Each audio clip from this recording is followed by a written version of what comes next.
అదే RTV app వార్తల్ని క్షణాల్లో చదివే అవకాశం ఉంటుంది. ఒక న్యూస్ పేపర్, ఒక టెలివిజన్ ఛానల్ మీ చేతుల్లో ఎప్పుడూ ఉంటాయి. ఈ జిల్లాలో మా ఆదివాసీ సమాజం అంతా కూడా అన్ని వర్గాల ప్రజలందరూ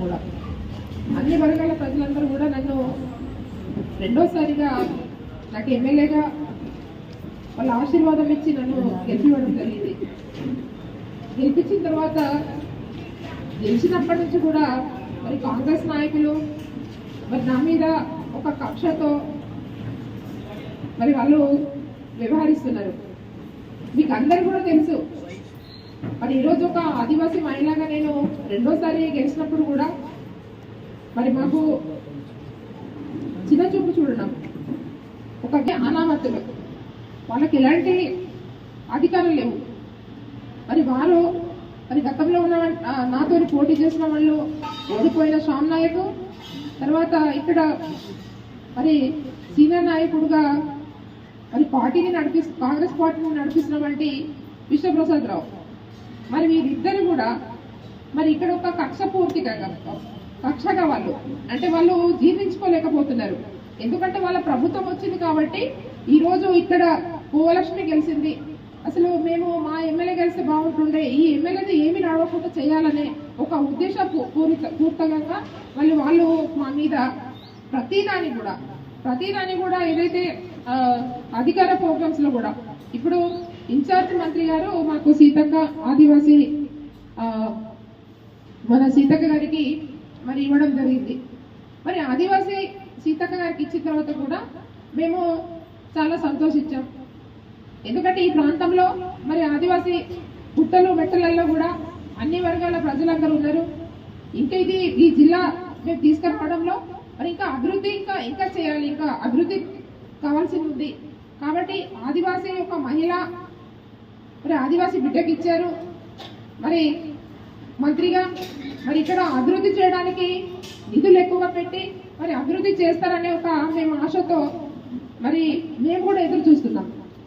మరి దాంతోపాటు మరి ఇక్కడున్న ఎవరైతే వివరిస్తున్నటువంటి కాంగ్రెస్ పార్టీ నాయకులు విశ్వప్రసాద్, తర్వాత మన ఎవరైతే మన శ్యామ్ నాయక్ గారు, మేము ఒకటే అడుగుతున్నాం.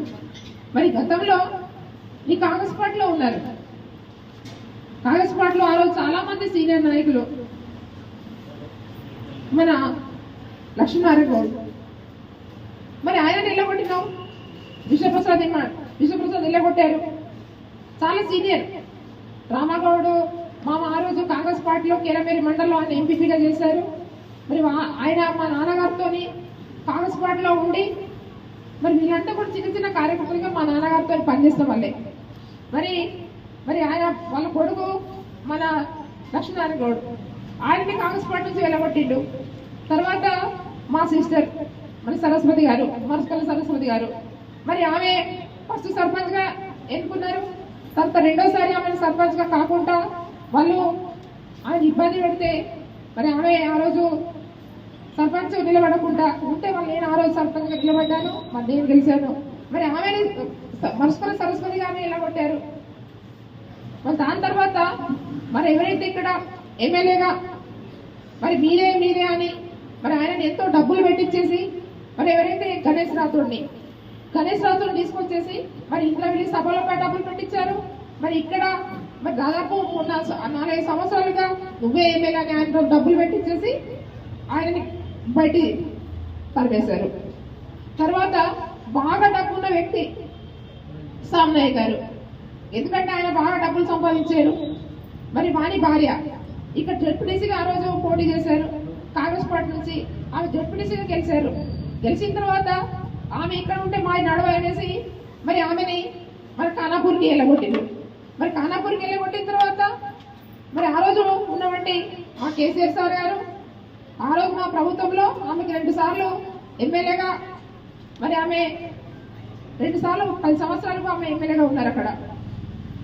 మరి ఉన్న తర్వాత మళ్ళీ శ్యామ్ నాయక్ మళ్ళీ ఇక్కడికి వచ్చారు. మళ్ళీ బాగా డబ్బులు పెట్టినోడు కావాలి కదా, సరస్వతి అంటే పెట్టది, ఇంకెవరంటే పెట్టరు. కాబట్టి ఆయన బాగా డబ్బులు పెడుతుంటే మళ్ళీ పట్టుకొచ్చాడు. పట్టుకొచ్చి మళ్ళీ శ్యామ్ నాయకుని పెట్టాడు. ఆ కనీసాలను తరిమి కొట్టిండు, మళ్ళీ శ్యామ్ నాయకుని పట్టుకొచ్చిండు. మళ్ళీ ఇప్పుడు వీరిద్దరు కలిసి మరి ఒక ఆదివాసీ మహిళ మీద పెత్తనం చెలాయించడం, ఒక ఆదివాసీ మహిళ ఎమ్మెల్యే మీద పెత్తనం చెలాయించడం. మేము ఒకటే అడుగుతున్నాం, మేము ఆ రోజు సీతక్కని విమర్శించలేదే, మా ఆదివాసీ బిడ్డ కాబట్టి ఆమె తప్పు లేదు. మేము ఆ రోజు కూడా పదే చెప్పాం, మీరందరూ మీడియా వాళ్ళు ఉన్నారు. మేము ఏం అడిగాము, ఇక్కడ ఏవైతే అధికార ప్రోగ్రామ్స్ పెట్టేటప్పుడు ఇక్కడ సభాధ్యక్షులుగా ఎమ్మెల్యే, ఏ పార్టీ అయినా పర్వాలేదు కానీ సభాధ్యక్షుల ఎమ్మెల్యే, రేపు సీఎం వచ్చినా కూడా సభాధ్యక్షులుగా ఎమ్మెల్యే అధికార పరంగా ఎమ్మెల్యే ఉంటుంది పక్కన కూర్చొని. ఏవైతే ఏర్పాట్లు కూడా మరి అధికార పరంగా కలెక్టర్ గారు తర్వాత ఇక ఎమ్మెల్యే చూసుకుంటది.